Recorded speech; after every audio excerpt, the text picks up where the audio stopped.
He's worked for the Barack Obama and John Kerry campaigns, the White House Council of Economic Advisors, the U.S. Senate, U.S. House of Representatives, and the Democratic National Committee.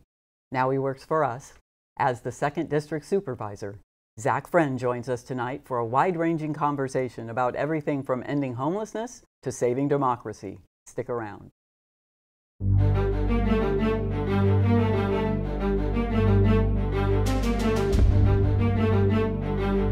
Joining me now, Zach Friend. Thanks for coming in today. Thanks for having me on tonight. We really appreciate your coming in here. And I want to get started with one of the things that you've been working a great deal on, and that is the housing situation in Santa Cruz.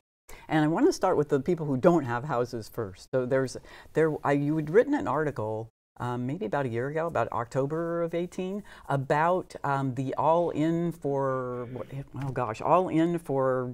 it's all in toward a home for every county resident. Sorry about that. It was data driven and had a number of pillars to stand on, and the goal was to end homelessness. And so I thought we could check in on where that's going. And first, for people who don't know anything about it, how is it created and who's executing that plan? Well, that's an important question, actually, which is, you may not have seen this, but the Public Policy Institute of California just did a recent survey of poverty in the state, and Santa Cruz County ranked #1 as having the worst poverty in this state. And I spoke to the researchers and asked, what's the greatest determinant? And they said cost of housing, which is also one of the greatest determinants of homelessness within our community. So the all-in plan has been adopted by all the local jurisdictions, and it's some of the local nonprofits as well are involved in it.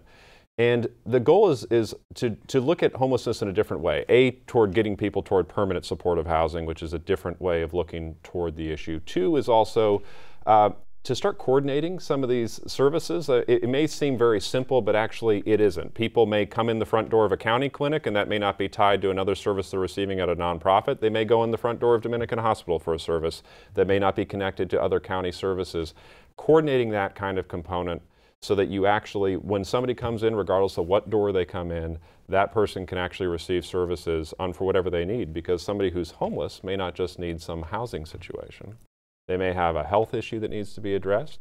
There could be an addiction issue that could be addressed. Maybe there's a domestic violence issue within the home, or maybe it's a child that's attending a local school, and there needs to be issues addressed with food insecurity or housing insecurity on that end.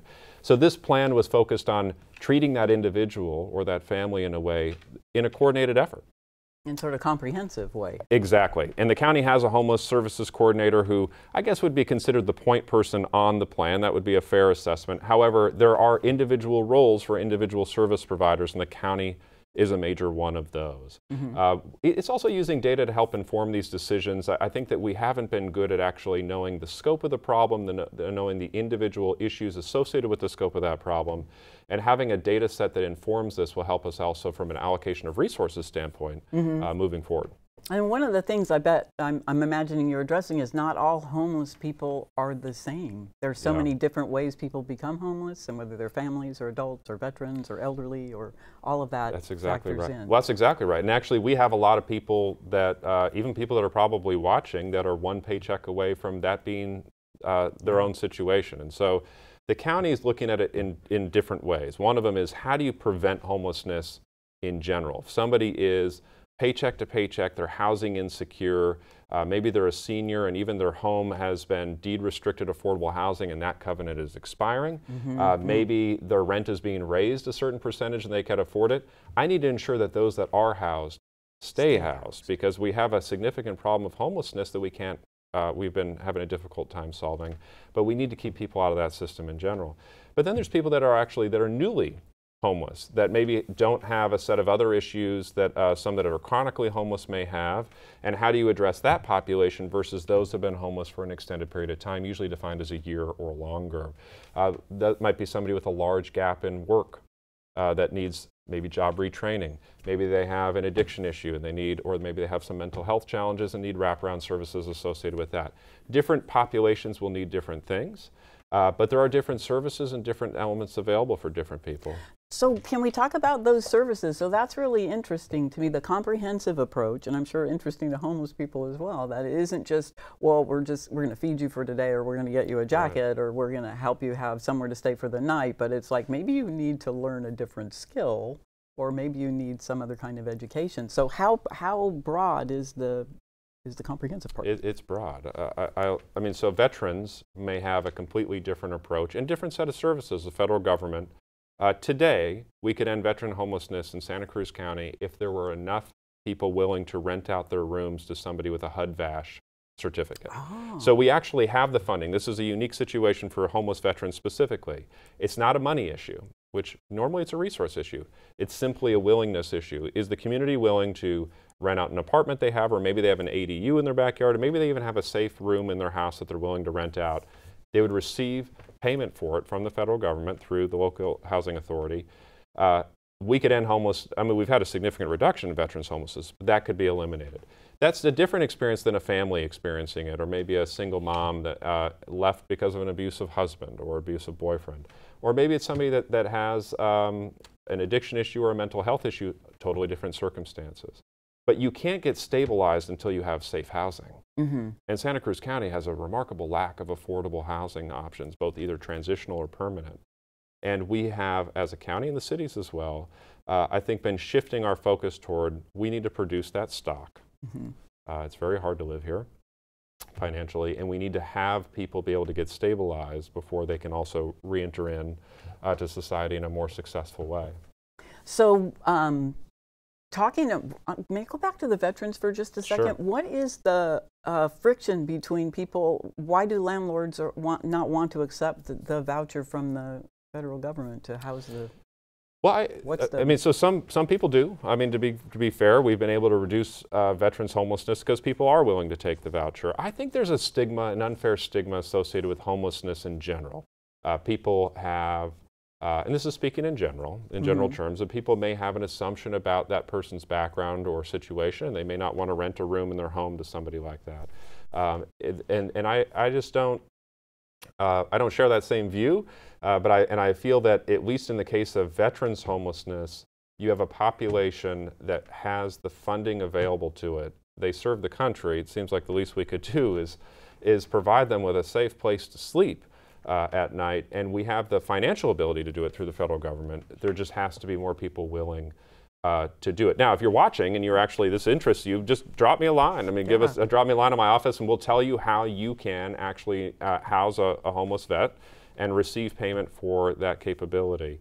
It is different for other homeless populations as far as the financing goes, but mm-hmm. specifically to that subpopulation, mm-hmm. it would be pretty nice to say that we ended all veterans homelessness in Santa Cruz County by our community stepping up and doing that. Yeah. And when do you think if people were willing to do that, do you think there's enough housing available in those smaller units that would be? 100%. Yeah. I mean, the number of chronic veterans homelessness, the number's been dropping, and it's really not that high. I mean, anything more than one is too many, but it's not. It's something that if you had a few dozen people willing to tomorrow say they'd be willing to take this on, and there's an inspection. We have to make sure the house is safe. There's elements about mm-hmm. it, but assuming that all of those criteria are met, yeah, we could get people off the street in a very short amount of time. Mm-hmm. There's another population that I think is probably. I mean, everyone who's homeless is struggling clearly, but I worry about the elderly being on the street in the winter. Is there anything in this program that's specifically directed to them? I wouldn't say from a federal standpoint the answer to that would be yes. But from a county perspective, first thing we've been doing is ensuring that people that, as I mentioned earlier, that may lose their housing don't. Because mm-hmm. generally speaking, the cost of living locally has driven some seniors into that world. Or they're making a decision between food and rent, medication mm-hmm. and rent, and if they have a landlord that has increased their rent in a way that they can afford it, then the decision's ultimately made for them, unless the county can come in and help subsidize the rent in one way or another. Some of it's through direct outlays, another of it might be through supportive housing that the county helps mm-hmm. sponsor. But either way, that's an exceptionally vulnerable population that you're speaking of. Mm-hmm. They may, employment might be, they might actually be past their employment years, or it might be difficult for them to actually re-enter the labor force in any kind of way. They're more likely to become victims of scams or other abuse component. And so being on the street is a very vulnerable situation for seniors. I mean, it's vulnerable in general, but that is a population without question that I think the county needs to do a better job in general building more senior supportive housing. Mm-hmm. We've built some. St. Stephen's and a few other locations in the county are in the plans for it, but there just isn't enough to meet that need. We have an aging population here. This issue is not going to go away. No. So it is something we need to address more. Now, one thing the county did recently, it wasn't part of this plan, but it was the moratorium on evicting people, because many landlords would like to raise the rent in a big way before the cap comes. Right. So can you talk a little bit about that, about the strategy behind that for landlords? Correct. Well, so I brought that item forward with Supervisor Coonerty because this had actually been happening in my district, where I had some people contact me that had been given notice in advance of, just exclusively so the homes could be, or the apartments could be brought up to market rate rent, which takes effect in January 1st. So we knew that there would be this window that we needed to make sure to keep people in their homes. And if they fell within the notice period, if they'd already been given it, then it made that null. It's unfortunate because I don't want, as a policymaker, you don't want to create a policy that impacts everybody, but you're really only addressing a couple bad actors. Because there are plenty of landlords that have not done this, and it would never even occur to them to think about that. They've got a tenant, maybe they're charging below market rent, they like the tenant, it's not a problem. There were some people that wasn't the case. They saw an opportunity to make a lot more money effective January 1st. This was a great way to get people out. And at least in my district, in the Mid and South County region, people were experiencing it, including a woman that had reached out to me. Her son has disability. She's a single mom, and she was getting kicked out exclusively for this reason. So we passed it. It was a unanimous vote, and it'll protect her and others, and at least until this occurs on January 1st. Yeah, it is. And it is, it's something that happens a lot with the elderly in particular, because most of them have downsized over time and have found a place like a mobile home park or something where they know they can afford the rent forever, and they're there for 10 years, and then somebody decides to develop it or something. Sure. And then they don't really have recourse, and they are really at risk. So good move. Thank you. So another population I thought that we might like to address, and you might like to talk a little bit about, is young people, the youth of Santa Cruz, especially those who are graduating out of foster care and don't have parents or a family to support them. They're sort of like one day on their own. Right. Well, of the numbers that have been increasing within our county, we do a point-in-time count. I mean, every area does it, but we just had one come out. And it counts on a given day, a given point in time, the number of homeless, and then some questions are also asked to the degree that people are interviewed. We've seen an increase in that population you're speaking of, which are in 18 to 25 population, disproportionately those that had been through a foster system, or disproportionately those that were runaways or other issues associated with home-related issues, be it safety at the home, abuse at the home, maybe substance abuse by one of the parents or caretakers or adult figure within the home, sexual abuse within the home. Understandable then why this youth would want to leave that environment. The challenge, of course, is that our county does not have enough affordable housing for people in general here. To have somebody who in that age without a skill set to earn a lot of money trying to also make a go of it, you can see why this would be a very difficult situation. The state has recognized this as well, has made investments unique to that population that are starting to flow down to the counties, and I appreciate Assemblymember Stone's work specifically on that. That's one of his main issues. But that is one of the population that we're starting to see increase in numbers, where overall, across the board, it's actually either flat or below some of the numbers from a few years ago. May not feel that way. When you drive through Santa Cruz, there's a lot more unsheltered homeless, and it's much more visible, but the actual pure numbers are not actually higher than they were a few years ago. But that population you speak of, there has been an increase. Yeah. So what can you do? Is there like an update? Has the process, I guess it's so many organizations together working together. Is there a way to collect data and know where you stand, how much success you've had? So the question is how you measure success. Yes. And I don't have a good answer for that, because I think the easiest answer, if I was watching this at home, I'd say, well, the easiest answer to that, Zach, is that there wouldn't be as many homeless people. Well, right? I mean, that's right. How do you measure ultimately success? I mean, when you take the data, we look at it in subsets. how many people did you prevent from entering to homelessness? What's interesting about that, that's you never get credit for the ones you protect initially, right? But when you look at other subsets, seniors, veterans, there actually has been a decrease in certain numbers. Then there's areas there have been an increase. Is that an overall success rate when you haven't seen the overall population increase where other areas of the state have seen significant ones?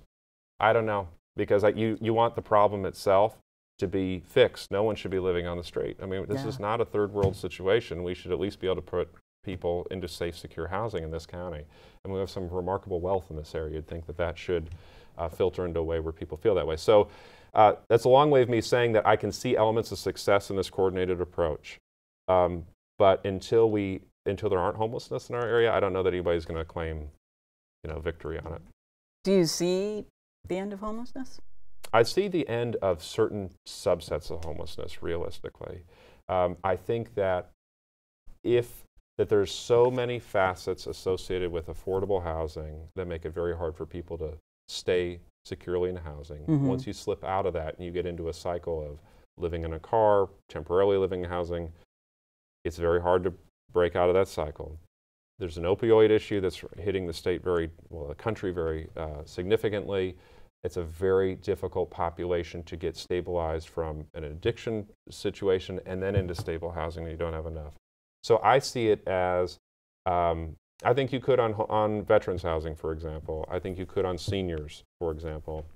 I think you could on families as well, working families that are housing insecure.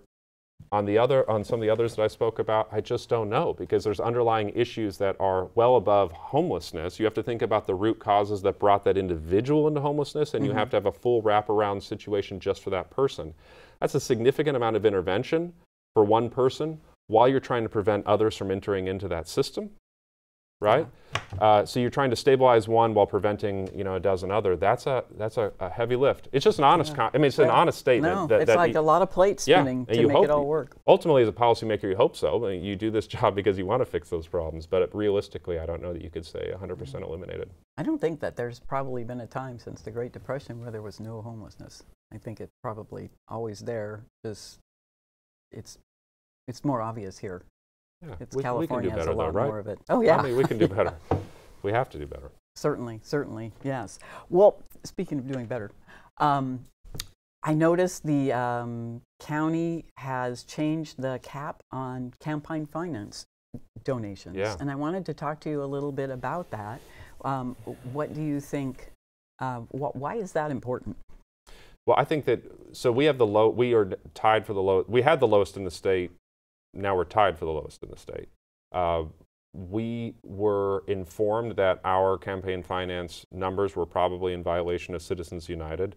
I don't think anybody on the board really cares that we're violating what is really an absurd finding, which is that corporations are people and there should be unlimited money in politics. There shouldn't be unlimited money in politics. So we have we have the strictest, tied for the strictest county campaign finance rules in the state. So we raised it $100, I'm sure to the chagrin of the corporations.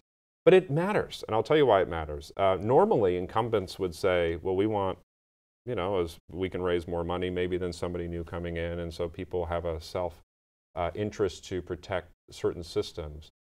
But I don't feel that way, and I know the board didn't unanimously feel this way, that just our county, our neighbors to the south in Monterey County, to run for the same seat that I represent, to serve just a few thousand more people, they're spending at least 10 times more, or raising 10 times more than what I'm raising, or any of my colleagues are raising. Wow. We're talking, it's not uncommon in a primary down there to spend $500,000 for a county supervisorial seat because they have no campaign contribution limits. So you can get a $10,000 check, a $5,000 check, a $100,000 check if somebody would give you, or in a business or a corporation would give that to you. Who benefits from that? Where's the advantage, right? So I don't see, I think it's much harder to say that money is going to corrupt an area where the contribution is a couple $100, right? And I personally don't even accept political action committee PAC money in any of my stuff. So anyway, I thought it was important that we stay strong on it. If we get sued on it, we get sued on it. Let a court tell us that we would have to raise it. There was nobody that felt on the board that we should just open it up like they have in other counties. So we're near a lot of money, and there's a lot of money in Santa Cruz County, but the counties around us have a lot of money. So large corporations, if you were able to, if you expanded this like Monterey has to anything, then they could really influence the politics of a town or the policies. And I think that that's true. I mean, money has.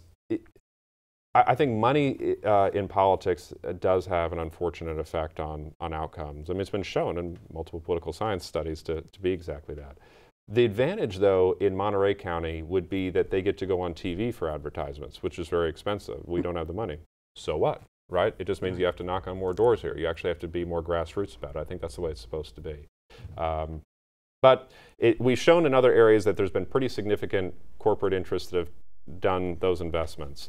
And I think that that's a problem. I think it's a problem for, I mean, how would you know, right? I mean, if you're an average voter, you get blasted with ads, you don't know where the money came from unless you really pay attention, you really dig down into the financials, and people aren't going to, I think Standard Oil financed, put a lot of money into, up on the peninsula, a small, I can't remember which town it was, but quite a bit of money into an election.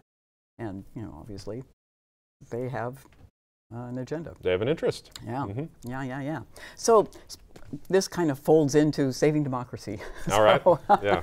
So that, I wanted to talk to you about the panel that you sit on. Can you tell us a little bit about that panel and what its goals are?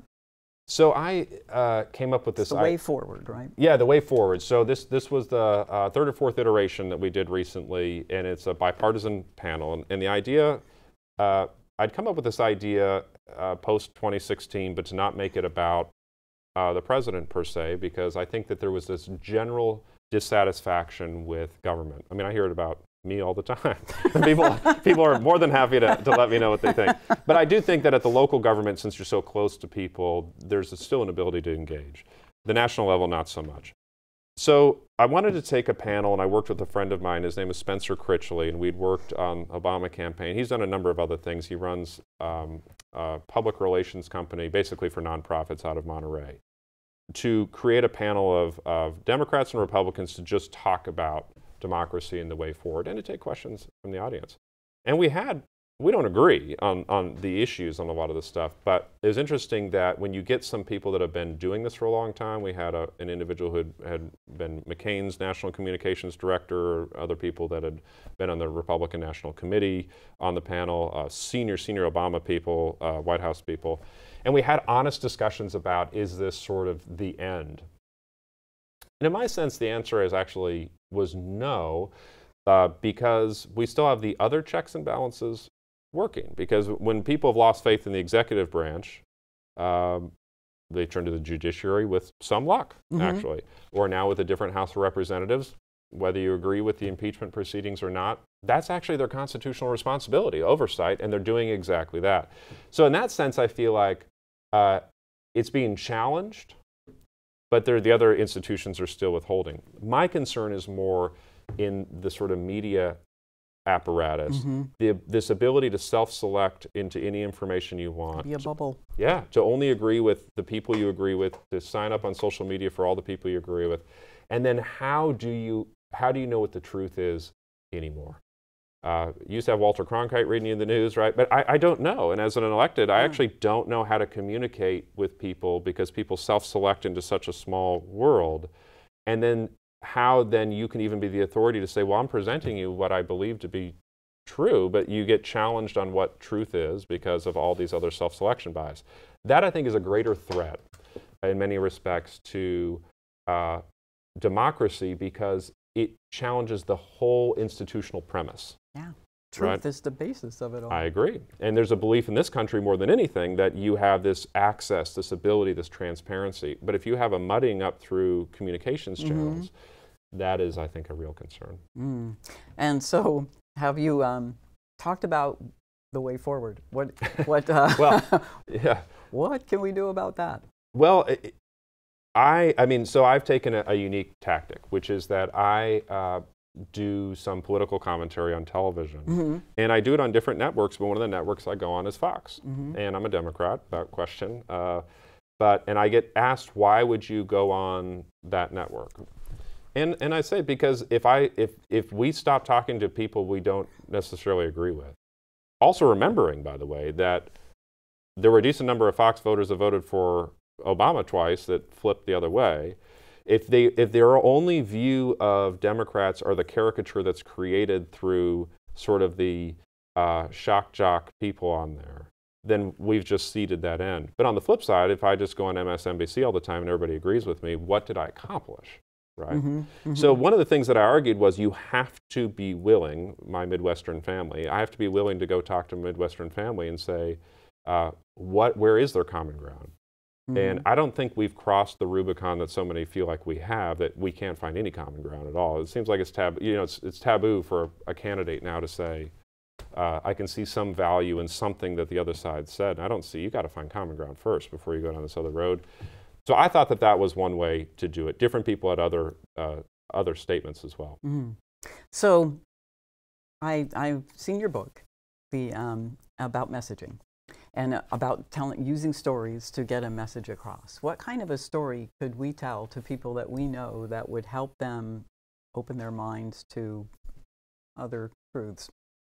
Well, this is usually in your family. I mean, the first thing is that I remember when I had the pleasure of working for now former President Obama, one of the things he has talked about was he could no more disown his pastor than he could his white grandmother, and he walked down this whole thing. And it's a very powerful statement. I was in Pennsylvania when he gave that. I was working on for him as a spokesperson in the state when he was giving that speech in Philly. And it's the same thing here that we just had Thanksgiving recently, and you probably sat at the dining table with at least one person that you wished had voted a different way. And they'd wish the same thing about you. So to me, the stories are, there's commonality in family, and you're not going to write your family member off, or you shouldn't. And that family member is representative of all of the other voters that you may disagree with, or people you disagree with. And I think the country has a hell of a lot more where we actually agree with each other than disagree. But we've allowed ourselves to silo into a tribe where the other side is evil. They're not just, I mean, they're the enemy. Not just different, but bad. Yeah, they're the worst thing ever. And I can see why some people would say that. I can definitely feel that as a Democrat about the current administration, but there's no value in the hatred. There's only value in trying to figure out where there can be commonality, and then also working collectively to actually make something better.